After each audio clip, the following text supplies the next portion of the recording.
Hello जय हिंद साथियों। तो साथियों आज की वीडियो का टॉपिक है यूपी पुलिस कांस्टेबल 2024 से। तो साथियों यूपी पुलिस का प्रीवियस ईयर क्वेश्चन पेपर साथियों आज की इस वीडियो में एनालाइज करने वाले हैं। साथियों ये हमारा प्रैक्टिस सेट 21 होने वाला है। बाकी के 20 प्रैक्टिस सेट आपको खाकी वर्दी सीरीज में मिल जाएंगे। हमारे चैनल के द्वारा खाकी वर्दी सीरीज चलाई जा रही है, तो जाके उसको जरूर से ज्वाइन करना। साथियों अभी तक उसमें 20 पार्ट पढ़ चुके हैं, 21वां पार्ट इस वीडियो के बाद में आपको मिल जाएगा। तो चलिए साथियों आज की इस वीडियो को स्टार्ट करते हैं। वीडियो स्टार्ट करने से पहले आप हमारे चैनल पर पहली बार आए हो तो चैनल को सब्सक्राइब करके वीडियो को लाइक जरूर कर देना और साथ में बेल नोटिफिकेशन को ऑल पे कर देना ताकि नई वीडियो की नोटिफिकेशन आपको सबसे पहले मिल सके। तो साथियों खाकी वर्दी सीरीज जो चलाई जा रही है साथियों आपको प्लेलिस्ट में मिल जाएगी, जाके उसको जरूर से ज्वाइन करना। अगला क्वेश्चन देखते हैं। अगर साथियों आपको इसकी पीडीएफ चाहिए साथियों तो आपको डिस्क्रिप्शन के अंदर मिल जाएगी, जाके उसको डाउनलोड कर लेना। चलिए पहला क्वेश्चन है, जब महात्मा गांधी को रेलगाड़ी से जबरन उतारा गया तब वे दक्षिण अफ्रीका में कहां जा रहे थे? वेरी इंपोर्टेंट क्वेश्चन आपकी एग्जाम के लिए। जब महात्मा गांधी को रेलगाड़ी से जबरन उतारा गया तब वे दक्षिण अफ्रीका में कहां जा रहे थे? तो कहां पर जा रहे थे सर जी? ऑप्शन ए में। कहां पर? प्रिक्टोरिया जा रहे थे। क्या सर जी? प्रिक्टोरिया जा रहे थे महात्मा गांधी। इंपोर्टेंट पॉइंट से समझते हैं साथियों। महात्मा गांधी को ट्रेन से कहां पर उतारा गया था? आपको यह भी पता होना चाहिए कहां पर उतारा गया था। तो दक्षिण अफ्रीका के पीटर मैट्रिक्स बर्ग रेलवे स्टेशन साथियों ने उतारा गया था। आपसे पूछें दक्षिण अफ्रीका में महात्मा गांधी की जो आश्रम था उसका क्या नाम था? तो आपको ध्यान रखना है फिनिक्स उसका आश्रम का नाम था। आपसे पूछें महात्मा गांधी जी के गुरु कौन थे? तो गोपाल कृष्ण गोखले हो जाएंगे। अब साथियों अब जानते हैं कि महात्मा गांधी ने कितने आंदोलन का नेतृत्व किया था, यानी कि उनके द्वारा कितने आंदोलन चलाए गए थे, तो उनके ऊपर भी एक नजर डाल लेते हैं। सबसे पहला आंदोलन था साथियों 1917 में चंपारण आंदोलन साथियों, और दूसरा था आपका 1918 में खेड़ा आंदोलन, फिर था आपका 1919 में खिलाफत आंदोलन, फिर था 1920 में असहयोग आंदोलन, फिर था उसके बाद 1942 में भारत छोड़ो आंदोलन और सवर्ण अवज्ञा आंदोलन साथियों। ये 5 आंदोलन साथियों महात्मा गांधी के द्वारा चलाए गए थे। अगला क्वेश्चन देखते हैं। भारत का मूल रूप संविधान डैश हाथ से लिखा गया था? बताइए साथियों भारत का मूल रूप संविधान किसके हाथों से लिखा गया था? तो आपको ध्यान रखना है किसको? प्रेम बिहारी नारायण रायजादा के हाथों से साथियों संविधान को लिखा गया था। इंपोर्टेंट पॉइंट जो समझते हैं साथियों, संविधान सभा में दलित महिला कौन थी? तो आपको ध्यान रखना है दाक्षायणी बेलाद्वन साथियों ये दलित महिला थी। आपसे पूछे संविधान सभा में मुस्लिम महिला कौन थी? तो बेगम कदसिया एजाज रसूल साथियों आपको ध्यान रखना है। आपसे पूछे संविधान सभा के प्रथम अध्यक्ष कौन थे? तो सच्चिदानंद सिन्हा हो जाएंगे। और साथियों ये अस्थायी अध्यक्ष भी रहे। क्या? अस्थायी अध्यक्ष भी सच्चिदानंद सिन्हा थे। आपसे पूछे संविधान सभा का गठन कब हुआ? तो 9 दिसंबर 1946 को साथियों संविधान सभा का गठन हुआ था। आपसे पूछे भारतीय संविधान की स्थापना? तो 26 नवंबर 1949 को साथियों इसकी स्थापना होती है। अगला पॉइंट आपका संविधान दिवस से कब मनाया जाता है? तो साथियों संविधान दिवस 26 नवंबर को मनाया जाता है। 26 नवंबर को साथियों संविधान दिवस के रूप में मनाते हैं। अगला क्वेश्चन है आपका, खालिस्तान की राष्ट्रीय कंपनी ने 1900 के दशक में बासमती चावल पर एकस्व अधिकार प्राप्त करने का प्रयास किया था। बताइए साथियों इस खालिस्तान पर कौन सा ऑप्शन भरा जाएगा जो कि क्वेश्चन ठीक हो जाए? यानी कि राष्ट्रीय कंपनी ने 1900 के दशक में बासमती चावल पर एकस्व अधिकार प्राप्त करने का प्रयास किया था। तो किसने किया था साथियों? राष्ट्रीय कंपनी थी साथियों। साथियों बताइए किसने किया था? संयुक्त राज्य अमेरिका। आपको ध्यान रखना है साथियों option C is the correct answer. Important point से समझते हैं। आपसे पूछे साथियों चोकोबा चावल के लिए कौन सा राज्य प्रसिद्ध है? चोकोबा चावल के लिए तो साथियों असम हो जाएगा। क्या? असम हो जाएगा। और साथियों चोकोबा चावल के लिए अभी हाल ही में असम को जीआई टैग भी दिया गया है, आपको ध्यान रखना है। अगला क्वेश्चन है आपका चोकोबा चावल किस राज्य से संबंधित है? साथियों ये भी आपका असम हो जाएगा। आपसे पूछे भारत का चीनी का कटोरा किसे कहते हैं? तो उत्तर प्रदेश को। भारत का धान का कटोरा किसे कहते हैं? तो आंध्र प्रदेश को। साथियों ये कुछ इंपोर्टेंट पॉइंट्स जो मैंने आपको बता दिए। अगला क्वेश्चन आपका भारत का संविधान भारत के महान न्यायवादी की नियुक्ति का अधिकार डैश को देता है। तो किसको देता है साथियों? तो किसको देता है सर जी? तो सर जी देता है राष्ट्रपति को। क्या? राष्ट्रपति को देता है। ऑप्शन आपका बी करेक्ट आंसर है। अगला क्वेश्चन देखते हैं।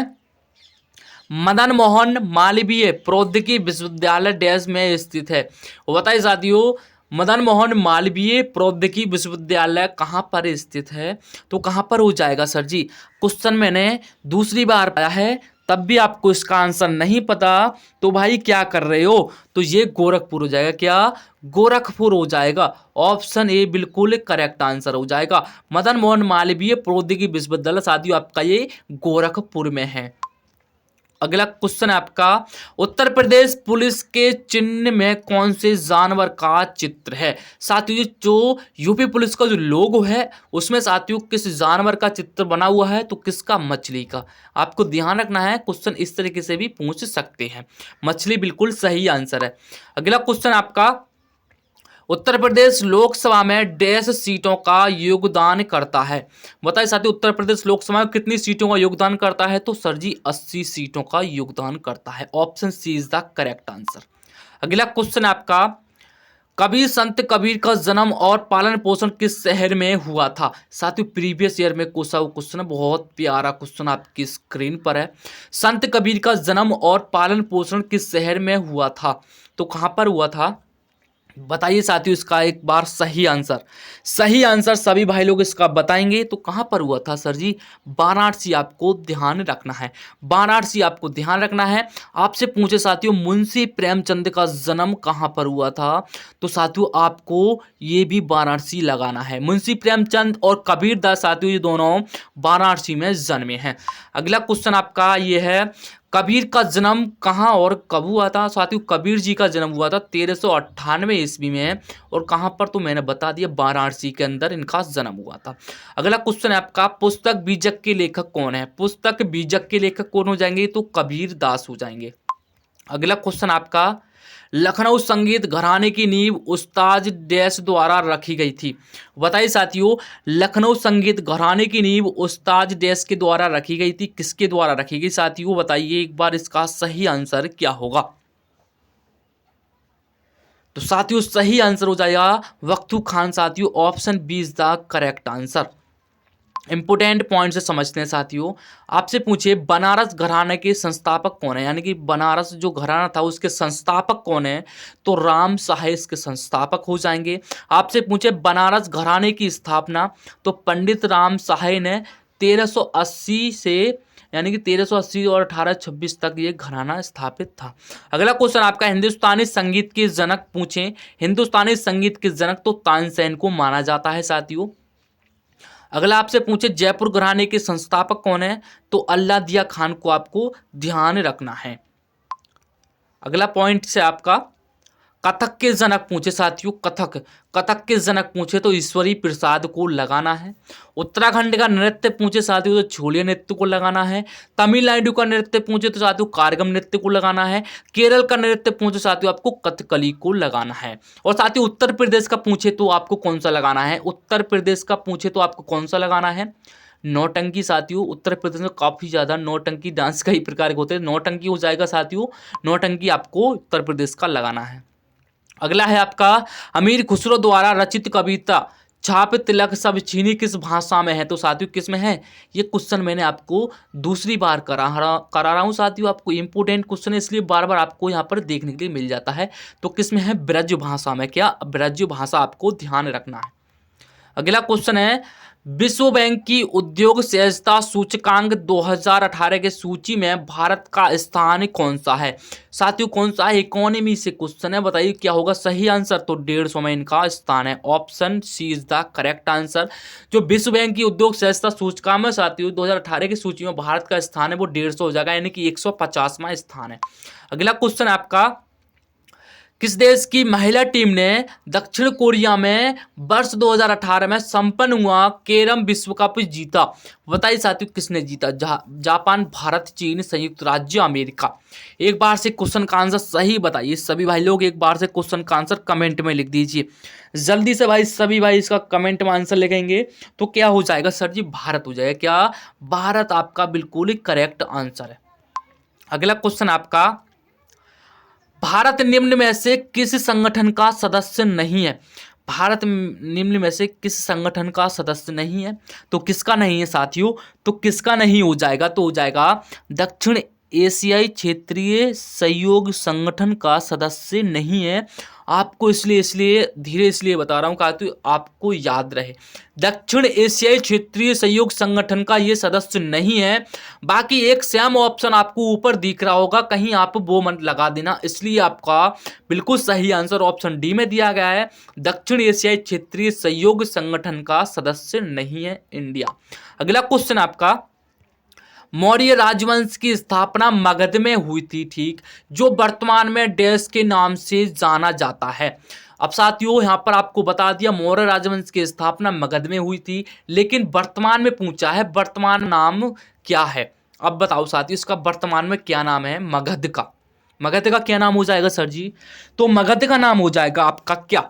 बिहार। क्या? Bihar. Option C is the correct answer. Bihar इसका सही आंसर है। इंपोर्टेंट पॉइंट से समझते हैं साथियों। मौर्य राजवंश की स्थापना कहां पर हुई, किसने की, कैसे हुआ? तो मौर्य राजवंश की स्थापना चंद्रगुप्त मौर्य ने की थी। 322 ईसा पूर्व साथियों इसकी स्थापना हुई थी। आपसे पूछे मौर्य वंश के अंतिम शासक कौन है? तो बृहद्रथ को आपको बिल्कुल आंख मीच के लगा देना है। अगला आपसे पूछे चंद्रगुप्त मौर्य कौन से वंश के थे? चंद्रगुप्त मौर्य कौन से वंश से थे? तो मौर्य सूर्यवंशी वंश से साथियों आपको ध्यान रखना है। चंद्रगुप्त मौर्य के पुत्र का नाम पूछे तो बिंदुसार लगाना है। मौर्य साम्राज्य की राजधानी पूछे तो पाटलिपुत्र को लगाना है। यही आपके इंपोर्टेंट पॉइंट है साथियों, सभी को नोट करते जाना, आपके एग्जाम में काफ़ी ज़्यादा हेल्प करेंगे। अगर आपको इस क्वेश्चन की पीडीएफ चाहिए, यानी कि इस क्लास की पीडीएफ चाहिए, तो डिस्क्रिप्शन के अंदर जाइए, वहाँ पर आपको लिंक मिल जाएगा, लेकिन वीडियो के बाद आपको वो जाके देखना है। अगला क्वेश्चन आपका, डैश योजना के तहत खोले गए सभी बैंक खातों में 5000 ओवरड्राफ्ट की सुविधा दी गई है। प्रधानमंत्री मुद्रा योजना में, स्वर्ण भारत योजना में, प्रधानमंत्री जनधन योजना में, अटल पेंशन योजना में 5000 ओवरड्राफ्ट की सुविधा किस योजना के तहत दी गई है? तो आपको लगाना है प्रधानमंत्री जनधन योजना के तहत साथियों, बिल्कुल करेक्ट आंसर है। अगला क्वेश्चन है आपका, निम्न में से नृत्य का कौन सा प्रकार असम से संबंधित है? अब साथियों आपको मैं बताता हूं, नौटंकी को आपको यूपी लगाना है। क्या? नौटंकी यूपी हो जाएगा। कथकली आपकी केरल हो जाएगी। क्या? केरल हो जाएगी। बिहू आपका क्या हो जाएगा? असम हो जाएगा। बिहू आपका असम हो जाएगा। गरबा आपका गुजरात हो जाएगा। क्या? वो गुजरात। साथियों पूछा क्या है इसमें, निम्न में से कौन सा नृत्य असम से संबंधित है? तो असम से मैंने क्या बताया? तो बिहू साथियों बिल्कुल सही आंसर है।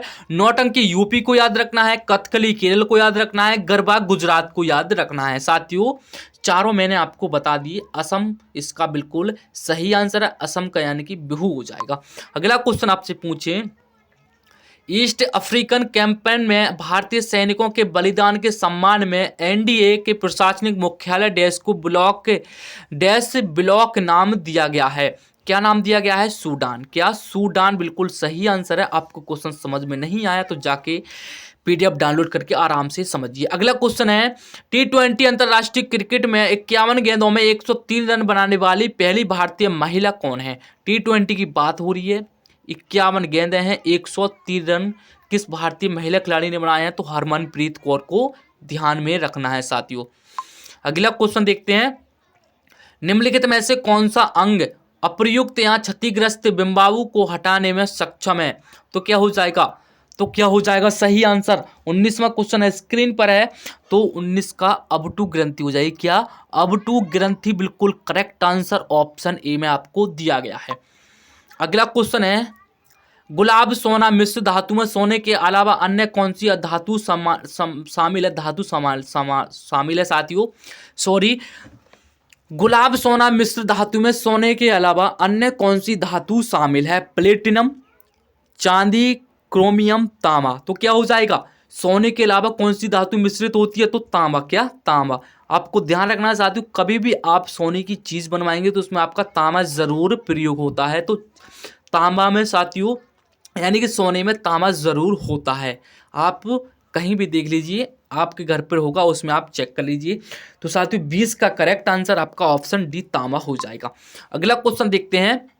मोनोमर कैम्प्रोलेक्टम का किस बहुलक को प्राप्त करने के लिए बहुलीकरण किया जाता है? तो नाइलॉन 6 को आपको ध्यान रखना है, क्योंकि साथियों मैंने इस क्वेश्चन का आंसर आपको एकदम से क्यों बताया, क्योंकि मैंने ये क्वेश्चन आपको पढ़ा दिया है, आपको पहले से पता होगा। अगला क्वेश्चन देखते हैं। यह भी क्वेश्चन मैंने साथियों आपको एक बार करा दिया है। चलिए बताइए इसका सही आंसर क्या होगा। सभी भाई लोग इसका सही आंसर कमेंट में टाइप करेंगे। शक्ति की भौतिक मात्रा की विमा क्या कहलाती है? ऑप्शन ए ml2 2 या फिर ml2 2T3 या फिर ml3T2 या फिर ml1L3 बताइए साथियों, इसका कौन सा ऑप्शन बिल्कुल सही आंसर आएगा। मैंने ये क्वेश्चन आपको एक बार करा दिया है। अगर नहीं कराया है, आपने नहीं देखी है वीडियो, तो कोई बात नहीं, मैं आपको इस वीडियो में भी बता देता हूं। मैंने आपको टेस्ट लिया था, आपका आंसर को पता था या नहीं पता था वो आपको पता होगा, लेकिन इसका सही आंसर हो जाएगा, क्या हो जाएगा सर जी? सही आंसर हो जाएगा ऑप्शन बी, क्या? ml2T3 साथियों बिल्कुल सही आंसर है। अगला क्वेश्चन देखते हैं। CaS4 2H2O का रासायनिक सूत्र है, यानी कि बताइए साथियों रासायनिक नाम। CaS4 2H2O का रासायनिक सूत्र, यानी कि रासायनिक सूत्र की जगह यहाँ पर नाम होगा क्या साथियों? नाम होगा, रासायनिक नाम। तो क्या होगा इसका नाम? क्या हो जाएगा सर जी?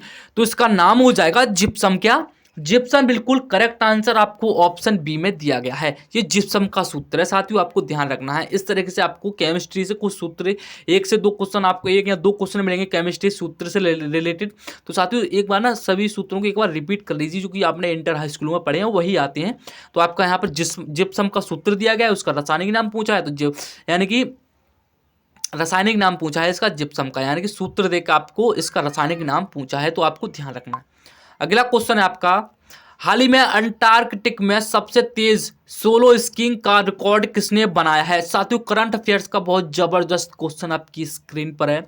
हाल ही में अंटार्कटिक में सबसे तेज सोलो यानी कि स्कीइंग का रिकॉर्ड किसने बनाया है? तो किसने बनाया है? समीर शाह, गीतिका कौल, बीटा दानी, हरमन यानी कि हरप्रीत चंडी। तो क्या हो जाएगा सर जी? हरप्रीत चंडी। क्या? हरप्रीत चंडी ने साथियों एक ऐसा रिकॉर्ड बना दिया है सोलो स्कीइंग में, जो कि साथियों बिल्कुल 2023 का। अगला क्वेश्चन है आपका। वर्ष 2024 में ब्रिक्स सम्मेलन किसकी अध्यक्षता आयोजित, यानी किसकी अध्यक्षता में आयोजित होगा? बताइए साथियों वर्ष 2024 में ब्रिक्स सम्मेलन किसकी अध्यक्षता में आयोजित होगा? भारत, रूस, चीन, दक्षिण अफ्रीका। साथियों ब्रिक्स सम्मेलन, आपको ध्यान रखना है इसका सही आंसर क्या होगा। साथियों वैसे मेरा मन कर रहा है इस क्वेश्चन का आपको मैं टेस्ट दे दूं, यानी कि इस क्वेश्चन का आंसर आपको होमवर्क दे दूं, लेकिन साथियों आप यहाँ तक वीडियो देख रहे हैं तभी तो इसका आंसर दे पाएंगे, अगर बाद में देखेंगे तो कैसे दे पाएंगे। तो इसका सही आंसर मैं बता देता हूँ आपको। ब्रिक्स सम्मेलन की अध्यक्षता में 2024 की अध्यक्षता कौन करेगा? तो रूस करेगा। क्या साथियों? रूस। आपको ध्यान रखना है 25 का भी बिल्कुल ही करेक्ट आंसर है। रूस साथियों 2024 में ब्रिक्स सम्मेलन की अध्यक्षता करेगा, आपको ध्यान रखना है। साथियों आप ये बताइए 25 क्वेश्चन को आपने मॉक टेस्ट लगाया इस क्वेश्चन में, तो आपको आज की वीडियो कैसी लगी? सबसे पहले तो आप ये बताइए आज की वीडियो कैसी लगी, क्वेश्चन किस लेवल के थे, आपके एग्जाम के लेवल के थे या नहीं? आप एक बार कमेंट में इसकी राय जरूर देना। अगर आपने 25 क्वेश्चन का मॉक टेस्ट लगाया तो आपके कितने क्वेश्चन सही गए? कितने क्वेश्चन सही गए? 25 में से आपके कम से कम 24 या फिर 23 क्वेश्चन आपके ठीक जा रहे हैं। तो साथियों जो आपकी तैयारी है वो अच्छी लेवल की हो रही है। तो चलिए साथियों आप खाकी वर्दी बैच ज्वाइन करना मत भूलना, बिल्कुल फ्री है, यूट्यूब पर अवेलेबल है साथियों। चैनल पर जाइए, प्लेलिस्ट पर जाइए, वहाँ पर आपको खाकी वर्दी सीरीज चल रही है साथियों। उसमें आपके 21 पार्ट आपको उसमें डाल दिए गए हैं, स्टैटिक जीके जीएस, जो कि साथियों काफ़ी सालों से आपकी जो यूपी पुलिस की परीक्षा में पूछे जा रहे हैं प्रश्न साथियों, उसी के रिलेटेड आपको यहाँ पर पूरी सीरीज चलाई जा रही है। बहुत इंपॉर्टेंट क्वेश्चन है, एक बार जाके उनको ज़रूर देखना। तो चलिए साथियों, आज की इस क्लास को यहीं पर एंड करते हैं और मिलते हैं किसी नई क्लास के साथ। जब तक के लिए अपना ख्याल रखिए। जय हिंद, वंदे मातरम।